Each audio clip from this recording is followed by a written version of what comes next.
परमेश्वर के पाक और पवित्र नाम की तारीफ हो कि हम सब खुदावंद खुदा की हजूरी में हैं।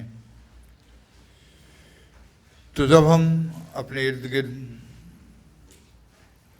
समाज में, दुनिया के दूसरे हिस्सों में नज़र दौड़ाते हैं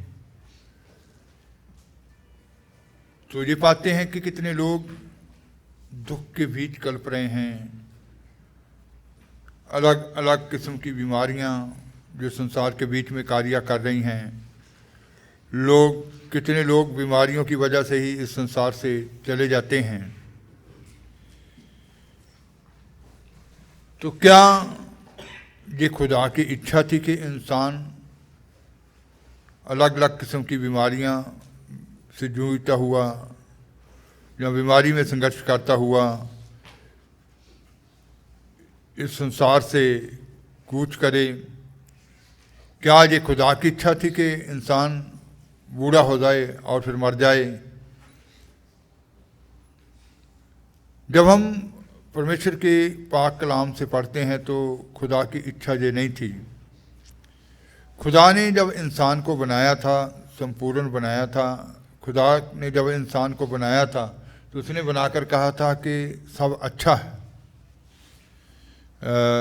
पढ़ेंगे उत्पत्ति 1 बाब उसकी 28 और 31 आयत।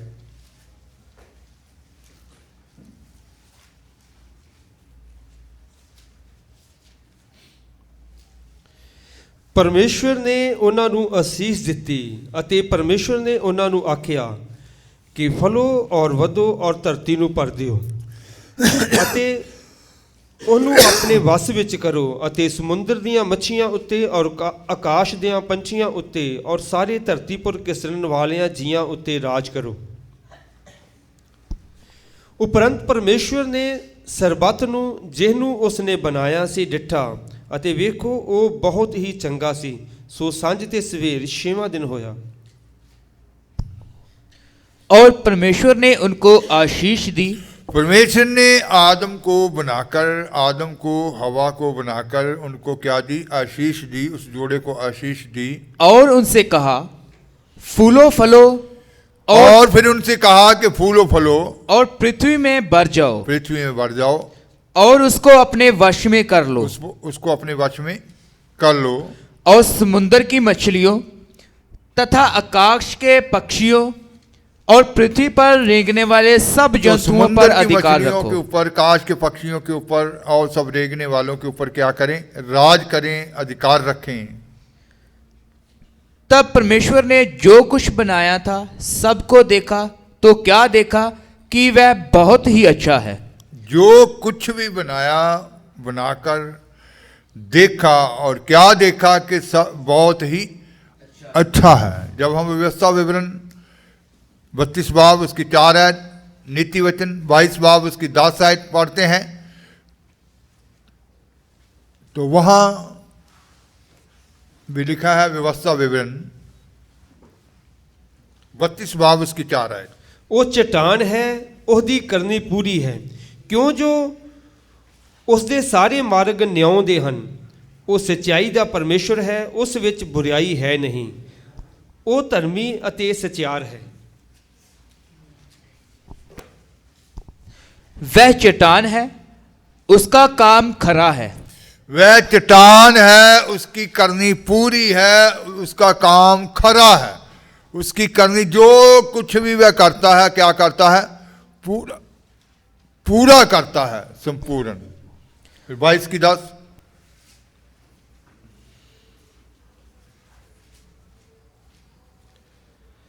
ਮਖੌਲੀਏ ਨੂੰ ਕੱਢ ਦੇ ਤਾਂ ਬਖੇੜਾ ਮੁੱਕ ਜਾਵੇਗਾ, ਨਾਲੇ ਝਗੜਾ ਅਤੇ ਨਮੋਸ਼ੀ ਮਿਟ ਜਾਵੇਗੀ। ठट्ठा करने वाले को निकाल दे। पहले उसको कंप्लीट कर दो। व्यवस्था विवरण वह चट्टान है, उसका काम खरा है। वह चट्टान है, उसका काम खरा है और उसकी सारी गति न्याय की है। वह सच्चा ईश्वर है, उसमें कुटिलता नहीं, वह धर्मी और सीधा है। अब नीति वचन 10 की 22 आयत पढ़ेंगे। वह चट्टान है, उसकी करनी क्या है? पूरी है। अब नीति वचन 10:22। ਯਹੋਵਾ ਦੀ ਬਰਕਤ ਧਨੀ ਬਣਾਉਂਦੀ ਹੈ ਅਤੇ ਉਸ ਦੇ ਨਾਲ ਉਹ ਸੋਗ ਨਹੀਂ ਮਿਲਾਉਂਦਾ। धन यहोवा की आशीष ही से मिलता है और वह उसके साथ दुख नहीं मिलाता। तो यहोवा की जो बरकत होती है उनको आशीष दी, बढ़ो फलो और पृथ्वी को क्या कर दो? भर दो। तो यहां लिखा कि यहोवा की जो आशीष होती है, जो उसकी बरकत होती है, जो फलवंत करती है, वह उसके साथ दुख नहीं मिलाता। तो इसका मतलब है कि ये खुदा की इच्छा नहीं थी कि इंसान बीमार रहे, बीमारियों के बीच में रहे। तरह तरह की बीमारियां जो समाज में हम सुनते हैं, कितनी किस्म की बीमारियां हैं। तो ये खुदा की योजना नहीं थी कि इंसान को ये बीमारियां अपनी चपेट में लें। यहोवा की आशीष धनी बनाती है, वह उसके बीच में जो जब खुदा बरकत देते हैं उसके बीच में सोग नहीं मिलाती। तो उनको आशीष दी थी, फलो फूलो और पृथ्वी को क्या करो? भर दो। आकाश के पक्षियों के ऊपर, रेंगने वालों के ऊपर, समुद्र की मछलियों के ऊपर, पृथ्वी के सब के ऊपर क्या करो? अधिकार रखो, राज करो। तो खुदा ने उनको बनाकर कहा था कि जो कुछ भी बनाया गया सब क्या है? अच्छा है। तो इसका मतलब है कि खुदा की ओर से जो बरकत होती है उसमें दुख नहीं होता। तो ये जो दुख था इंसान ने अपनी इच्छा के कारण लिया। उनको ये हुक्म दिया गया था, जब हम उत्पत्ति 2 बाब उसकी 16-17 आयत पढ़ते हैं, पढ़ेंगे। ਤਾਂ ਯਹੋਵਾ ਪਰਮੇਸ਼ਵਰ ਨੇ ਆਦਮੀ ਨੂੰ ਆਗਿਆ ਦਿੱਤੀ ਕਿ ਬਾਗ ਦੇ ਹਰ ਬਿਰਛ ਤੋਂ ਤੂੰ ਨਿਸੰਗ ਖਾਈ, ਪਰ ਭਲੇ ਬੁਰੇ ਦੀ ਸਿਆਣ ਦੇ ਬਿਰਛ ਤੋਂ ਤੂੰ ਨਾ ਖਾਈ, ਕਿਉਂ ਜੋ ਜਿਸ ਦਿਨ ਤੂੰ ਉਸ ਤੋਂ ਖਾਵੇਂ ਤੂੰ ਜ਼ਰੂਰ ਮਰੇਗਾ। और यहोवा परमेश्वर ने आदम को यह आज्ञा दी, यहोवा परमेश्वर ने आदम को ये आज्ञा दी, तू वाटिका के सब वृक्षों का फल बिना खटके खा सकता है, पर तो खुदा ने उसको जरूरी खाने से मना नहीं किया। जो उसके लिए जरूरत का खाना था उसको मना नहीं किया, बल्कि एक ही वृक्ष के फल को खाने से मना किया था। आज्ञा जो थी ये कोई कठिन आज्ञा नहीं थी कि इंसान उसको ना मान सके, वो आदम उसको पूरा ना कर सके, हवा उसको पूरा ना कर सके। इतनी कठिन आज्ञा नहीं थी, क्योंकि बाग के सभी वृक्षों से उनको खाने की आज्ञा थी कि जो उनकी ज़रूरत है उनकी खाने की उनको आज्ञा थी। लेकिन एक ही वृक्ष जिसका नाम भले और बुरे की सियान का वृक्ष, उसको खाने से खुदा ने उनको क्या किया था? मना किया था। तो आदम और हवा जब खुदा के परिवार के सदस्य बन चुके थे, तो फिर परिवार को क्या करना चाहिए कि वो प्रेम दिखाना चाहिए परिवार के बीच उस आज्ञाओं का प्रति। लिखा गया, यूहन्ना कहता है, पहला यूहन्ना 5 बाब उसकी 3 आयत जब हम पढ़ते हैं, पढ़ेंगे।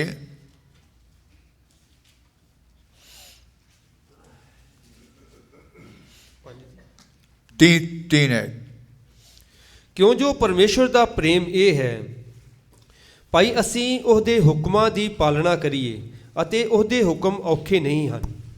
क्योंकि परमेश्वर से प्रेम रखना यह है, परमेश्वर से प्रेम रखना ये है कि हम उसकी आज्ञाओं हम को उसकी मानें आज्ञाओं का क्या करें? पालन करें। और उसकी आज्ञाएं कठिन नहीं। उसकी आज्ञाएं यूहन्ना कहता है कि कठिन नहीं है। तो ये आज्ञा उसके लिए कठिन नहीं थी, हवा के लिए कठिन नहीं थी कि वो उस आज्ञा का पालन ना कर सकते। तो इसका मतलब है कि ये जो आज्ञा का उल्लंघन हुआ, क्योंकि बाइबल में लिखा गया, लूका की इंजील 16 बाब 10 आयत जब हम पढ़ते हैं कि हमें छोटी सी छोटी आज्ञा के बीच में भी वफादार रहना चाहिए। लूका 16 बाब उसकी 10 आयत।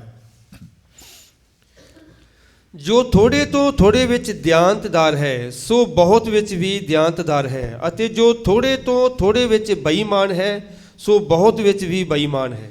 जो थोड़े से थोड़े में सच्चा है, जो थोड़ी छोटी आज्ञाओं में सच्चा है, थोड़े से थोड़े में सच्चा है, वह बहुत में भी सच्चा है। वह बहुत बड़ी आज्ञाएं मिल जाएंगी, उसमें भी क्या रहेगा? सच्चा ही रहेगा। और जो थोड़े से थोड़े में अधर्मी है, जो थोड़े से थोड़े में अधर्मी है, बेईमान है, वह बहुत में भी अधर्मी है। वह बहुत में भी अधर्मी रहेगा, बेईमान रहेगा। तो इसका मतलब है कि थोड़े से थोड़े में भी हमें सच्चा ठहरना है, वफादार ठहरना है। तो ये जो विचार थे फल खाने के, हवा के अंदर जो विचार आए, ये उसके अपने विचार नहीं थे, ये उसके अपने ख्यालात नहीं थे। ये आज्ञा इतनी कठिन नहीं थी कि वो उसको पूरा ना कर सकते, लेकिन ये विचार किसी दूसरे ने उन हवा के अंदर डाले। बाइबल में लिखा, प्रकाशित वाक्य 12 बाब उसकी 9 आयत जब हम पढ़ते हैं तो वहां लिखा गया, पढ़ेंगे। ਅਤੇ ਉਹ ਵੱਡਾ ਅਜਗਰ ਹੇਠਾਂ ਸੁੱਟਿਆ ਗਿਆ, ਉਹ ਪੁਰਾਣਾ ਸੱਪ ਜਿਹੜਾ ਅਬਲੀਸ਼ ਅਤੇ ਸ਼ੈਤਾਨ ਕਰਕੇ ਸਜਾਉਂਦਾ ਹੈ, ਸੋ ਸਾਰੇ ਜਗਤ ਨੂੰ ਭਰਮਾਉਂਦਾ ਹੈ, ਧਰਤੀ ਉੱਤੇ ਸੁੱਟਿਆ ਗਿਆ ਅਤੇ ਉਹਦੇ ਦੂਤ ਉਹਦੇ ਨਾਲ ਸੁੱਟੇ ਗਏ। तब वह बड़ा अजगर और तब वह बड़ा अजगर जिसने अदन में हवा को भरमाया था, उसके अंदर अपने विचार डाल दिए थे, तब वह बड़ा अजगर अर्थात वही पुराना सांप, अर्थात वही पुराना सांप जो अबलीस और शैतान जो कहलाता है, अबलीस और शैतान करके भी कहलाता है, और सारे संसार का बरमाने वाला है, सारे संसार का भरमाने वाला है, पृथ्वी पर गिरा दिया पृथ्वी गया। पर गिरा दिया गया। तो इसका मतलब है कि हवा के फल खाने का जो विचार था वो हवा का अपना विचार नहीं था, आदम का अपना विचार नहीं था। उसके विचार जो थे वो उसके विचारों के बीच में अबलीस ने अपने ख्यालात डाल दिए, अपने विचार डाल दिए। तो आज बहुत सारे मसीह लोग, कितने लोग आप भविष्यवाणियां सुन रहे हैं कि वो दुख में जाने वाले हैं, कितने जानते हुए भी अनजान बने हुए हैं। आदम ये इस बात को जान चुका था कि ये वृक्ष खुदा का हुक्म है, तो परमेश्वर के परिवार का हिस्सा होते हुए परमेश्वर के परिवार के प्रति उसका प्रेम जो था तो वो उसके जीवन से नजर आना चाहिए था। प्रेम आज्ञाओं से नजर आता है कि वो प्रेम जो उसके लिए आज्ञा थी उसमें नजर आना चाहिए था।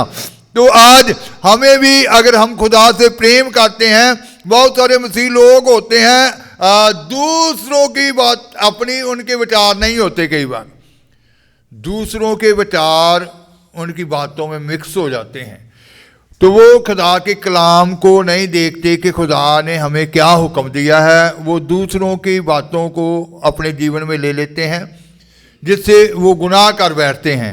तो ये आज खुदा की ये इच्छा नहीं थी कि आदम जो है उसको ब्लड कैंसर हो जाए, शुगर हो जाए, उसको तरह तरह के बुखार उसके जीवन में कार्य करें, उसका बीपी बढ़ता रहे और तरह तरह की बीमारियां जो उसके जिस्म में काम करे। लेकिन ये उसकी अनाज्ञाकारी के कारण, क्योंकि खुदा ने कहा था कि तो अब जीवन भर क्या करेगा, दुख से खाएगा। तो आज जो लोग जानते हैं और उन्हें कभी भी अपने विचारों के अंदर दूसरों के विचार शामिल नहीं होने देने चाहिए, क्योंकि जहां लिखा गया ये पुराना सांप, ये अजगर जो है सारे जगत को क्या करता है, बरमाता है। उस वक्त भी इसने, शैतान ने, अजगर ने वो अदन की वाटिका में उस सांप के शरीर को क्या किया था, इस्तेमाल किया था। आज भी वो आपके साथ जो विश्वासी संगी भाई होते हैं, जहाँ रिश्तेदार होते हैं, जहाँ जो आपके बहुत क्लोज हैं, उनके जिस्मों को ही वो इस्तेमाल करेगा और गलत विचार उनके वसीला से क्या करेगा, आपके अंदर डाल देगा। तो आज जब गलत विचार अंदर आ जाते हैं तो बहुत सारे अपने असल निशाने से क्या हो जाते हैं, भटक जाते हैं। वो उस रास्ते से भटक जाते हैं जो उनके लिए रखा जाता है। तो आज मार्ग, अभी अभी आपने सुना कि खुदा ने कहा कि मार्ग पे चलना इनकी खुद की चलना है, जहां नहीं, मार्ग इनके लिए तैयार है। वो मार्ग इनके लिए क्या हो चुका है? खुल चुका है। तो आज दूसरों के विचारों को अपने जीवन में कभी भी स्थान देना नहीं चाहिए, क्योंकि खुदा की इच्छा जो है ये इंसान की तंदुरुस्ती की इच्छा है, इसकी संपूर्णताई की इच्छा है।